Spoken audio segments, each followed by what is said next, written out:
हर वर्ष माघ मास के कृष्ण पक्ष की चतुर्थी तिथि को सकट चौथ का व्रत रखा जाता है। धार्मिक मान्यताओं के अनुसार सकट चौथ का व्रत करने से देवी सकट प्रसन्न होती है और भक्तों की हर मनोकामना पूर्ण करती है। मान्यता है कि बिना कथा के व्रत अधूरा रहता है। आइए जानते हैं सकट चौथ की व्रत कथा। प्राचीन समय की बात है। एक गांव में एक कुम्हार रहता था जो मिट्टी से बेहद सुंदर बर्तन बनाता था। वह अपने बनाए हुए पात्रों को भट्टी में पकाकर मजबूत करता था। एक बार ऐसा हुआ कि कुम्हार ने जब भट्टी में बर्तन रखे तो आग के बावजूद वे पक नहीं पा रहे थे। उसने कई बार प्रयास किया लेकिन हर बार असफलता ही हाथ लगी। परेशान होकर वह राजा के पास पहुंचा और अपनी समस्या बताई। राजा ने यह बात राज पुरोहित को बताई। काफी विचार विमर्श के बाद पुरोहित ने एक कठोर उपाय सुझाया।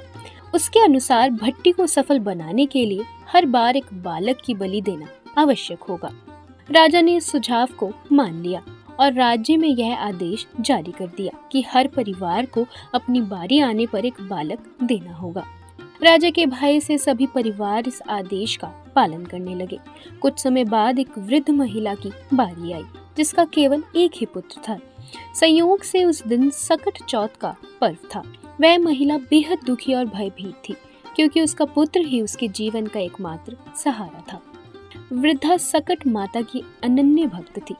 उसने अपने पुत्र को सकट की सुपारी और डूबा का बीड़ा दिया और कहा कि भट्टी में प्रवेश करते समय माता का स्मरण करे। उसे पूर्ण विश्वास था कि माता की कृपा से उसका पुत्र सुरक्षित रहेगा। जब बालक को भट्टी में बिठाया गया तब माँ ने पूरे मन से सकट माता की आराधना शुरू कर दी। आश्चर्य की बात यह थी कि जो भट्टी कई दिनों में पकती थी वह एक ही रात में पूरी तरह तैयार हो गई। अगले दिन जब कुम्हार ने भट्टी खोली तो वह हैरान रह गया। वृद्धा का पुत्र न केवल सुरक्षित था बल्कि वह सभी बच्चे भी जीवित हो उठे थे जिनकी पहले बलि दी गई थी। यह देखकर पूरे नगर में माता सकट की महिमा फैल गई। इसके बाद राजा ने बलि की प्रथा को तुरंत समाप्त कर दिया। नगरवासियों ने सकट माता की शांति और करुणा को स्वीकार किया। तभी से सकट चौथ का पर्व माताएं श्रद्धा और विश्वास के साथ मनाने लगी। इस दिन माताएं अपनी संतान की रक्षा और सुखी जीवन के लिए सकट माता से प्रार्थना करती हैं।